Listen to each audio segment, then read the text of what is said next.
Shalom, shalom. This video is about the prophet portion of Parashat Noach. It is from Isaiah 54 verse 1 up to 55 verse 5.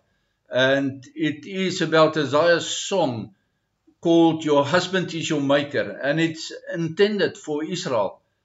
Note that Adonai never sought another bride other than Israel. All the replacement theology teachings that claim that Adonai divorced Israel and that the church is his new bride, that's all hogwash, that's false. That don't listen to people who don't know the Bible and who teach you these false teachings.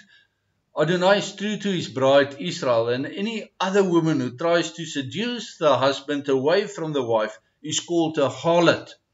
And you can read all about that in the book of Revelation, chapter 17 and 18.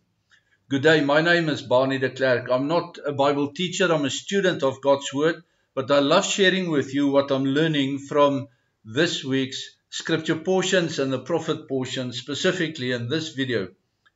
As Gentile believers, our hope is that through our faith in the Jewish Messiah, we are adopted into the family of Abraham.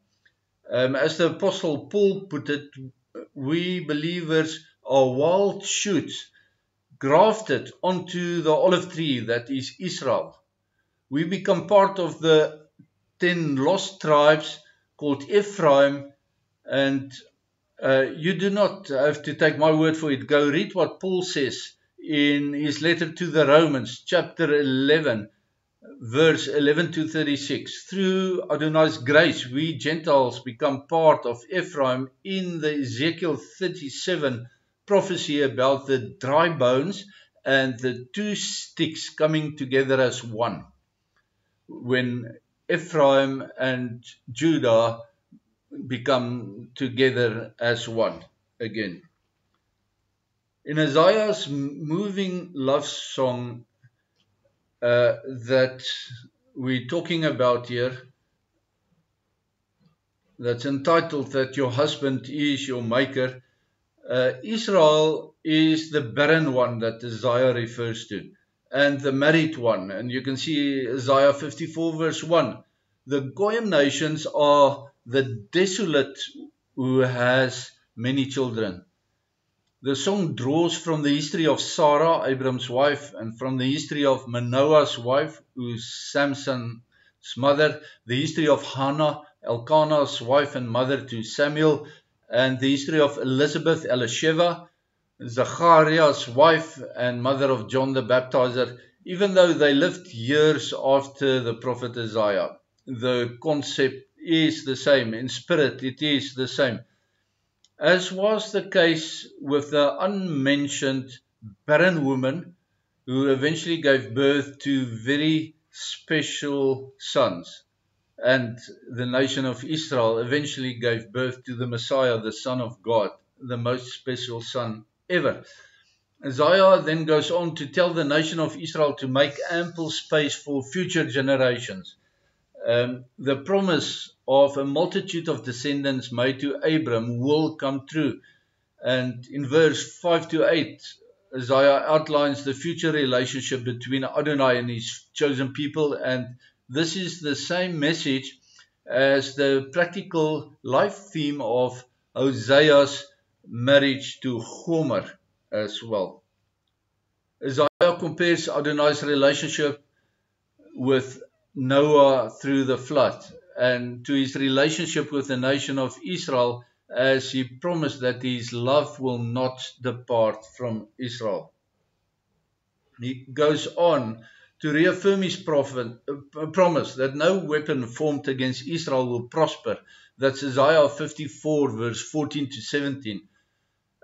This also specifically applies to the Gog-Magog battles, the first of two which I believe will occur in the nearby future, not much more than 7 years from now, but this is my speculation. The second one will occur at the end of the millennial reign. To fight the enemies of Israel, Adonai Tsevaot created a talented weaponsmith who specifically to produce a special weapon for these two final battles. This weapon will be more destructive than America's bunker busters that we saw demonstrated in Iran not too long ago. The destroyer that God created will be the returning Messiah's batsman, or his armorer, if you like, the one who carries his weapons. The Messiah and Adonai Tsevaot is one and the same in this, and this weapon that is specially manufactured by Adonai, created by Adonai for the final battles, will be triggered by the Messiah's voice, a voice trigger. And no other shout will be able to arm or disarm it once it is armed. B'nai Israel, the children of Israel, will after this battle resettle ancient cities, just as Noah's descendants resettled the world. And that's what Isaiah wrote in chapter 54 verse 3. In Isaiah 54 verse 9, Adonai compares the diaspora and restoration of Israel, which is the Holocaust and the rebirth of the nation of Israel, to Noah's flood. Just as he promised that there will not ever be another flood like that, so Adonai promised that Israel will remain in the promised land. And note that both the Babylonian diaspora and the last 2,000 years diaspora prophesied in the Torah, but there will be no more. Israel will remain in the land. In the next verse, then, in Isaiah 54 verse 10, we read that although the mountains will depart and the hills will be shaken, Israel will remain.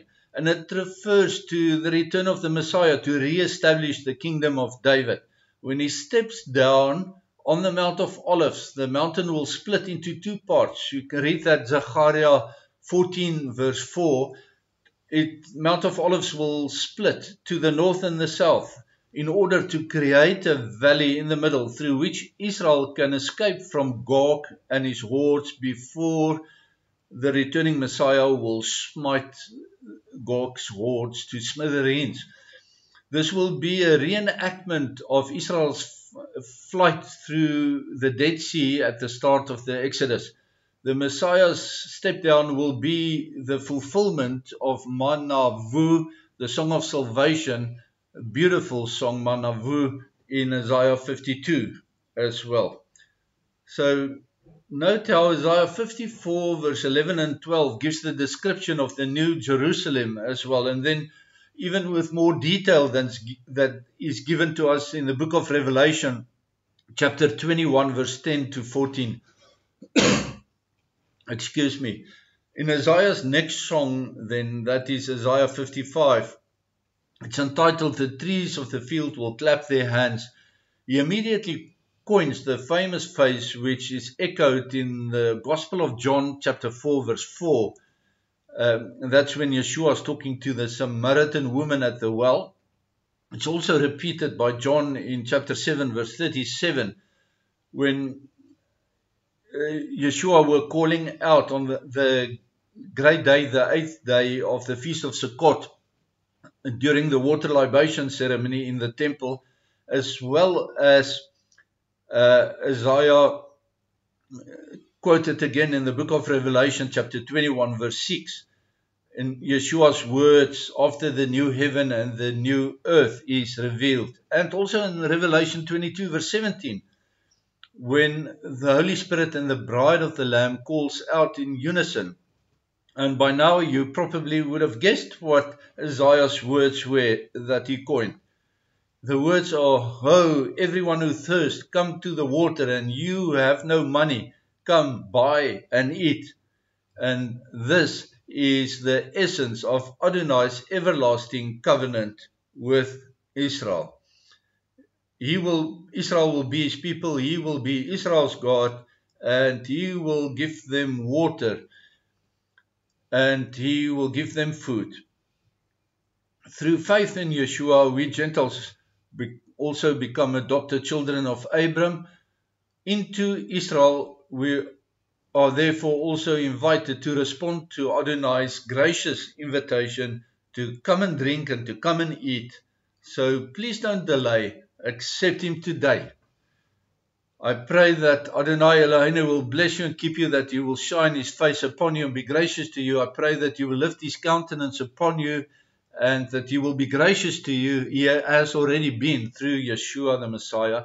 I pray that he will provide for your every need and that he will give you shalom. Shalom, shalom.